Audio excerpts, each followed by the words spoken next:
Well,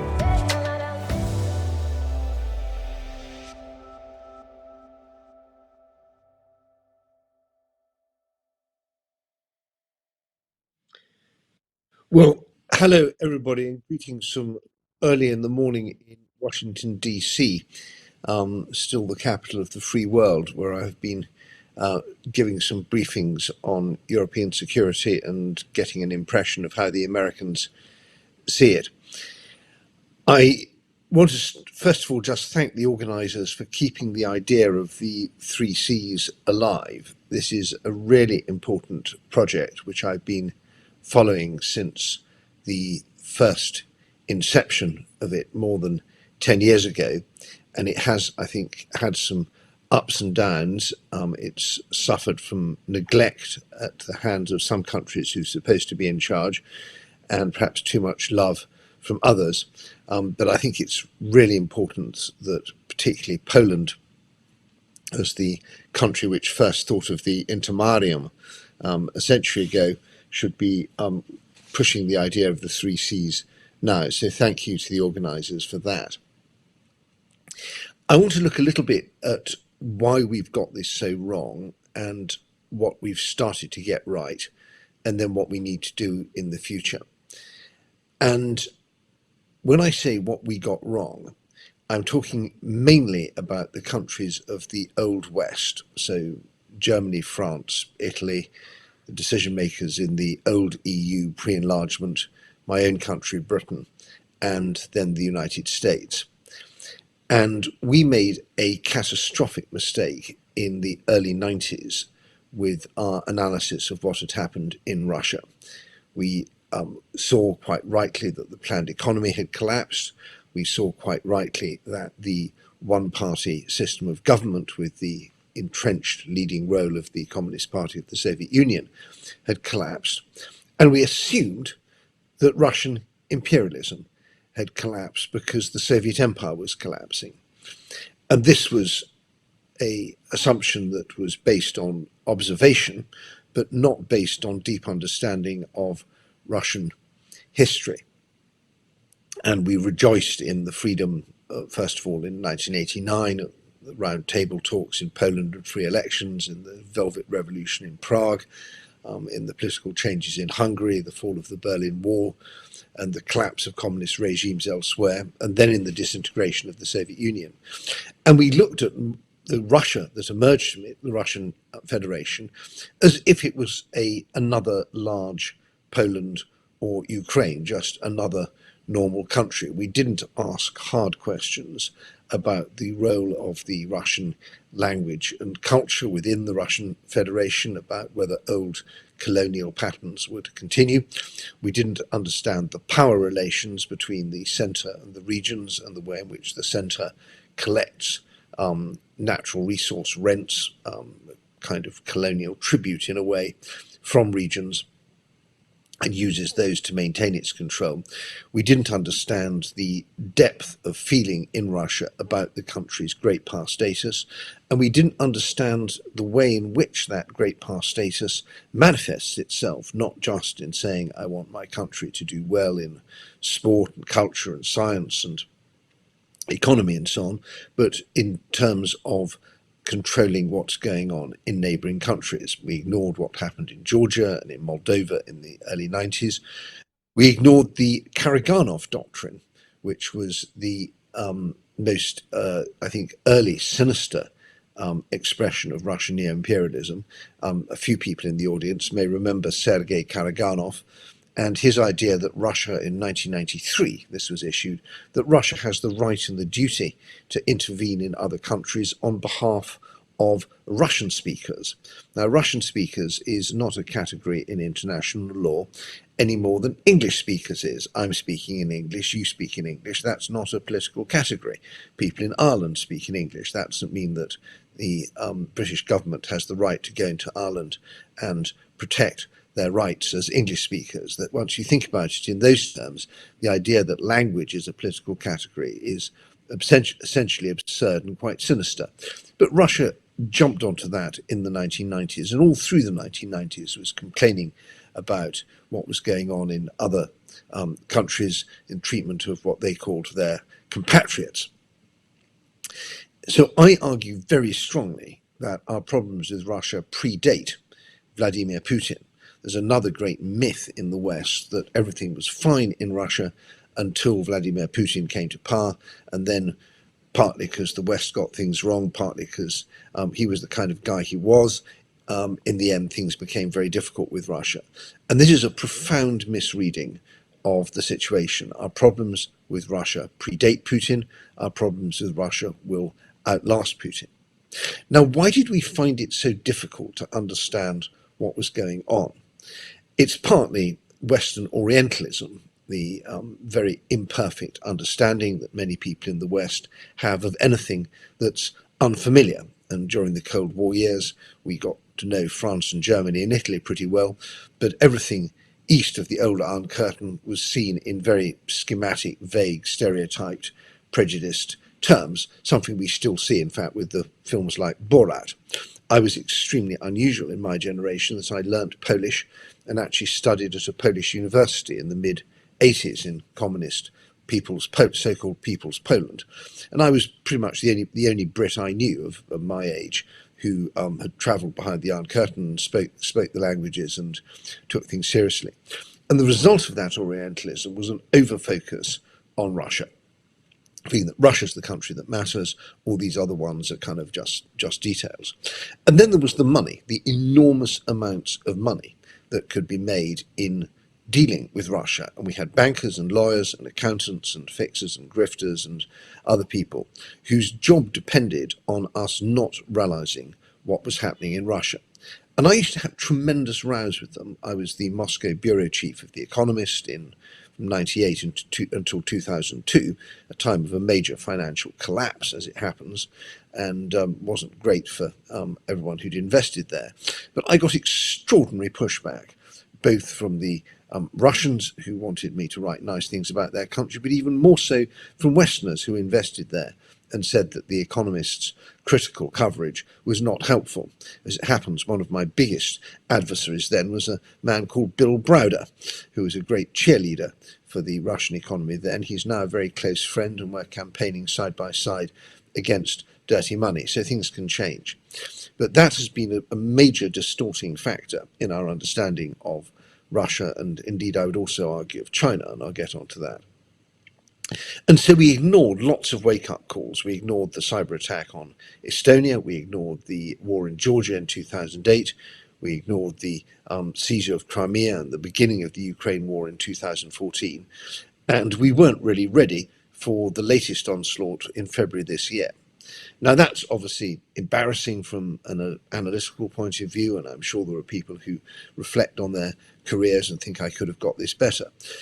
But I think this, looking at it this way, mistakes the moral dimension of what's happened. As a result of our failure, as a result of 30 years of getting Russia wrong, tens of thousands of people are dead. Tens of thousands of people are dead. Millions of lives are shattered. Millions of people have had life-changing physical or mental injuries and traumas. Untold amounts of physical infrastructure have been destroyed. Ukraine is going to be suffering from the consequences of this war for all our lifetimes, just as post-war France was traumatized by its period under Nazi occupation, just as post-war Poland was traumatized by its period under Nazi and Soviet occupation. This will be the defining experience of their lives for people who live under it. And whatever we do in terms of generosity and support and integration for post-war Ukraine, we are living with this trauma. The Ukrainians are living with this trauma, and in the end, it's our fault. And I have to say, I'm still missing from Western leaders any sense of contrition for the fact that they got Russia wrong for so long. They got Russia wrong because they were ignorant, they got Russia wrong because they were naive, and they got Russia wrong because they were greedy. Very few exceptions to this. Sanna Marin, the Finnish Prime Minister, has said we should have listened to our friends in the Baltic States. That's really good. I'm delighted, and having experienced the full force of patronising, self-centred Finnish approach to regional security. I'm very glad that Finland is waking up, but I don't hear it from many other places. So we approach this, I think, or we should approach it in with a feeling of considerable guilt and contrition. What we've done since the start of the war has been really impressive. I am overwhelmed by the support from Estonia, Latvia, Lithuania, and Poland in particular. My own brother lives in Krakow. His house is full of Ukrainian refugees. He and his family have been working on this in extraordinary ways, as has all their friends and neighbours. And when I visited Krakow recently, I was just overwhelmed by the feeling of solidarity and support. And given that historically relations between Poland and Ukraine have not always been completely harmonious, and indeed have been very bloody at stages, if one looks back at the history of the Second World War and some very difficult historical conversations after 1991, I think that this is one of the major stories of post-war reconciliation and success in Europe, that Poles and Ukrainians are fighting side by side, sometimes even on the battlefield, but more often on the non-military front, and Poland playing such an enormously important role as the logistics base for Europe. So that's terrific, and I'm really pleased about it. And I'm also deeply impressed with the American administration. This is the biggest airlift of military support to Europe since the D-Day landings. It's absolutely extraordinary what the Americans are doing, and we should be very grateful to the Biden administration. I do wish they'd done it earlier.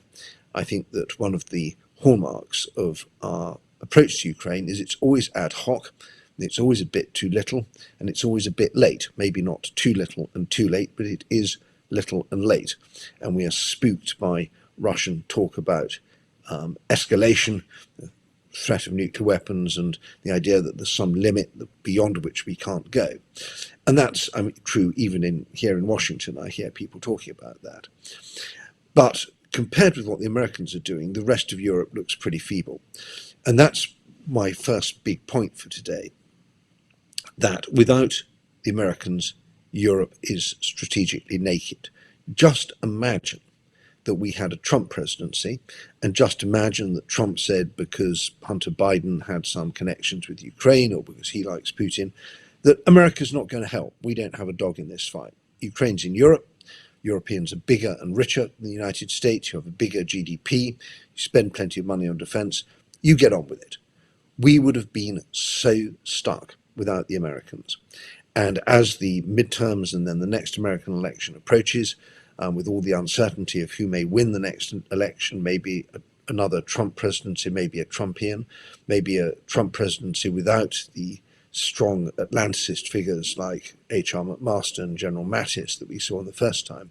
We need in Europe to really wake up to our strategic inadequacies.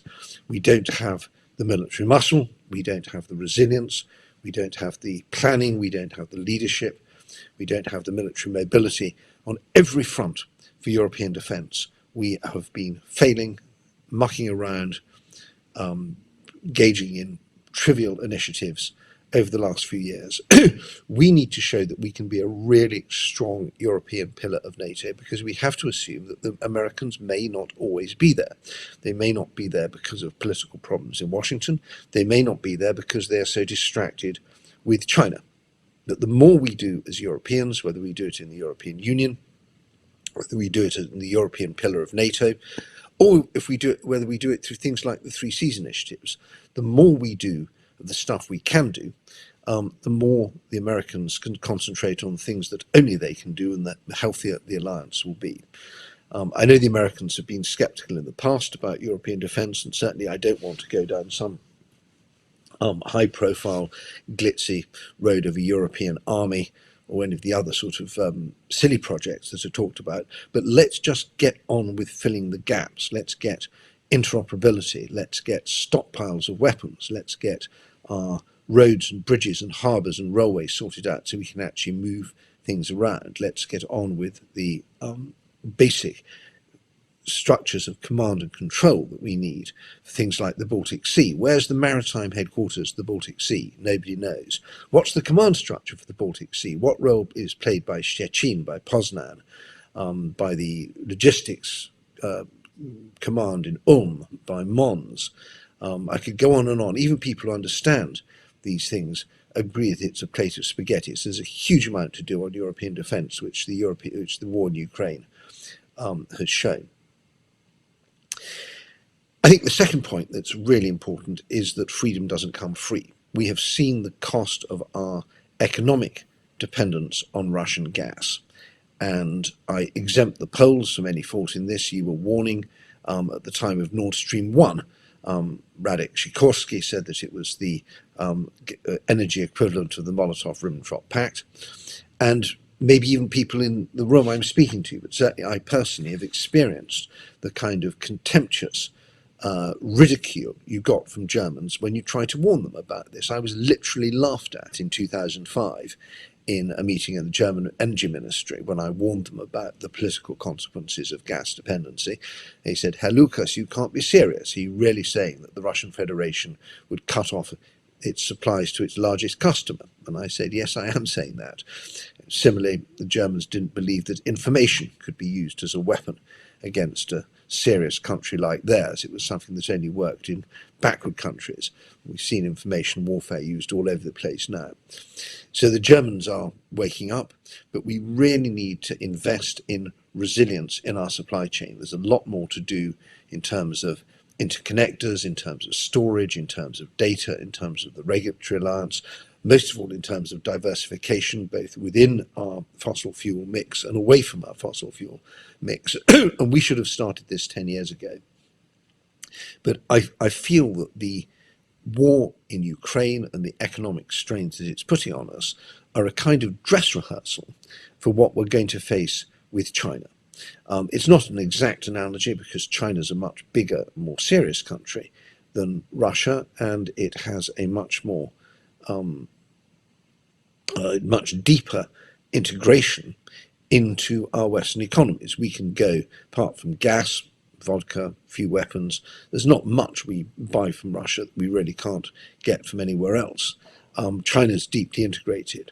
And I'm not arguing for a full-scale economic blockade of China, but we need to start thinking strategically about our relationship with China, and we need to accept that we will spend money on building resilience into our supply chain so that China can't, for example, monopolize the minerals we need for electric batteries, than the rare earths we need in our electronics. There's many other things that we need. We also need to think about our vulnerability on chips because of chips coming from Taiwan. So the idea that you've got to think strategically about imports and exports and about the geoeconomics of your national security is an absolutely profound wake-up call. It goes at 90-degree angle to all thinking after 1991 about globalization. And we used to think then it doesn't matter where you buy it from so long as it's cheap. If you worry about reliability, that's just another business decision. This has nothing to do with governments. Business will find its own suppliers. And we've tested that with Ukraine, and we've tested that with China, and we've found that it doesn't work. So we need to go back to a much more strategic approach to international trade.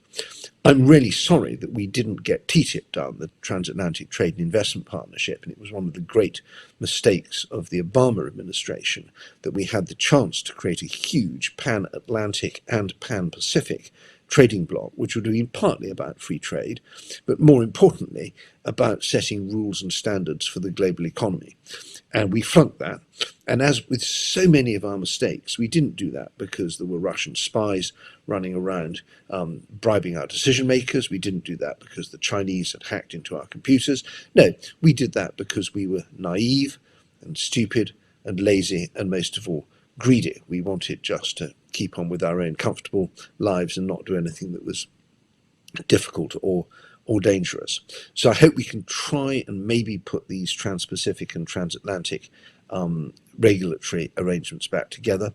And we need most of all, I think, in this space to look at the international organizations. There was a big fight at the International Telecommunications Union this week, and very nearly a Russian who used to work for Huawei became head of the International Communications Union. He didn't succeed, and I think the war in Ukraine may have played a role in that. But we have got an enormous amount of work to do in the international organisations, which during the Cold War we fought for every position, every deputy secretary, every head of department, every position in these organisations. We'd fight hard to make sure that if they got something, then we got something. If the non-aligned people got something, then they would be someone from a non-aligned country who was good for us. And this was a real battleground.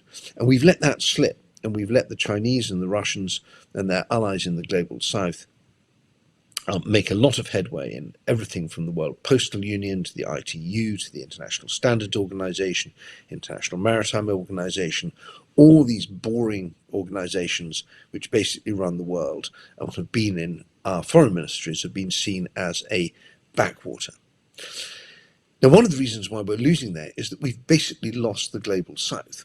After 30 years of globalization and development being run by our big international financial institutions, World Bank and IMF and so on, we've spent a lot of money and we haven't managed to get the sort of political support we need. And it's really shocking to me that Russia's imperialist war in Ukraine was not condemned all across Africa, all across Latin America, and all across Asia.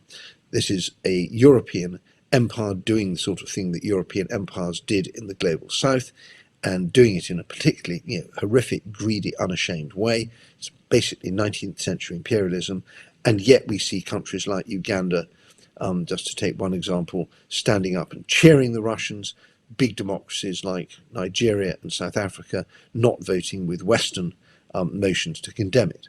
And it's the same with China. We see the Islamic countries, the Organization of the Islamic Conference, not one Muslim country voting to condemn the Chinese crimes in the part of China they call Xinjiang, which we should more correctly call occupied East Turkestan. So I think if we're going to win the East-West struggle, whether it's the East-West struggle with Russia or the East-West struggle with China, which is going to be much bigger, we don't do that successfully. We can't do that successfully unless we rethink North-South. So a particularly pressing issue right now is vaccines. Why is it that we are over-vaccinated, have plenty of vaccines in the rich world, and we have not begun the rollout of vaccines so much in the poor world? We have an opportunity now because the Chinese development model has faltered. 5 years ago, the Chinese were the flavour of the month in African countries. They were turning up, they were being respectful, they were building infrastructure, offering generous loans, and the West, in the aftermath of the financial crisis, seemed to be on the back foot. And the Russian Wagner Group was also offering its own services to African dictators, and they were quite popular. So we were facing some difficulties there. And the tide has changed a bit. It's changed because the Chinese deals don't turn out to be quite so good. The infrastructure projects don't work. And in the current cash-strapped environment where people want to reschedule debts, you can reschedule your debts to Western donors, and the Chinese don't seem to reschedule debts at all. And so there's a definite concern and alarm in African countries about Chinese behavior. There's also the rogue fishing and rogue logging activities, which are of particular concern. So I think we have a chance as the global north to reboot our connections with countries in Africa and Latin America on a more respectful and equal basis. And I hope that that will bring them back on side to deal with Chinese and Russian imperialism. I want to finish off on the three C's. Chinese efforts in Eastern Europe have basically failed. I just was here in Washington to launch our big report on Chinese influence in the Central and East European countries. And the headlines can look really dramatic. A science park in Belarus, a railway between Hungary and Serbia, motorways in the Western Balkans, 17+1 summits and all sorts of influence networks and so on. But actually, when we looked into it in depth, it's basically a nothing burger. When you go below the headlines, there's very little there. Most of the projects don't work, aren't completed, or are quite unpopular for environmental reasons. And although the headlines can look as if there's a strong political relationship, actually there isn't. It suits Alexander Vucic or Viktor Orban to say he's got great friendship with Xi Jinping, but Xi Jinping doesn't wake up in the morning and think, thank goodness I've got my great friendship with Alexander Vucic or the Bosnian Serb leadership. It's really has a sort of decorative effect rather than a substantial political one. And again, that gives us a chance to push back. So I think that the Three Seas initiative, with its focus on connectivity between the north-south connectivity to complement the legacy, the east-west connectivity from the previous era, is super important. You need more money. I want serious, big development budgets, and it needs a political momentum. It's, I would say, absolutely vital to bring in Ukraine, Moldova, and go further afield to Georgia. It's been disappointing to some extent in previous years, but I do think the fundamental concept is absolutely sound, with the European Union behind it, with American backing, and with the heightened threat awareness we've got since the war in Ukraine. I'll be happy to continue give my support to it. Good, we've got a few minutes left. I'll take a couple of questions if anybody wants to ask them.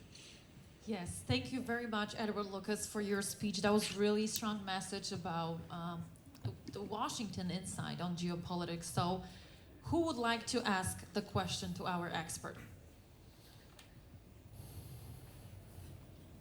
Okay, we have a volunteer.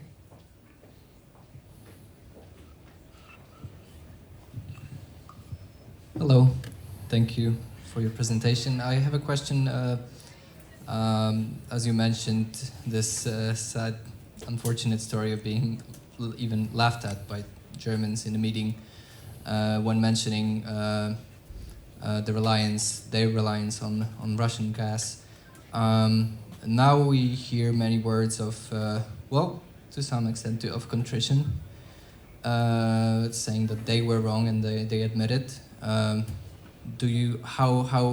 deep the change that change is, and will it last, do you think? Thank you. I mean, I've covered Germany since the 1980s. I was twice correspondent there, and German opinion changes slowly on the whole. It's I think that Olaf Scholz's phrase of the Zeitenwende and his very important speech in Prague a few weeks ago, which really deserves reading, are important, and I think that they are. I think the political class and the sort of diplomatic elite and the people who work on foreign policy do really realize that the old age of Wandel durch Handel or Wandel durch Ernährung and the old Ostpolitik and all these cliches of the past are basically don't work anymore. And the economic stress from the war in Ukraine shows that geopolitics is back, has a price. I think also the Trump administration frightened them a bit and made them realize that they don't live in a kind of postmodern world in which there's no such thing as political power. It's a nasty old world out there.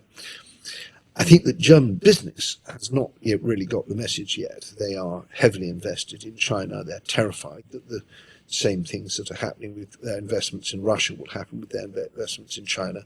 This would be a very big blow for Volkswagen in particular, which has been very unwise on this. And I think German businessmen generally don't think they live in a moral universe. They think their job, I mean, it's odd, they're almost like Americans. They think their job is to just get on and make money. And so there's a long way to go on that.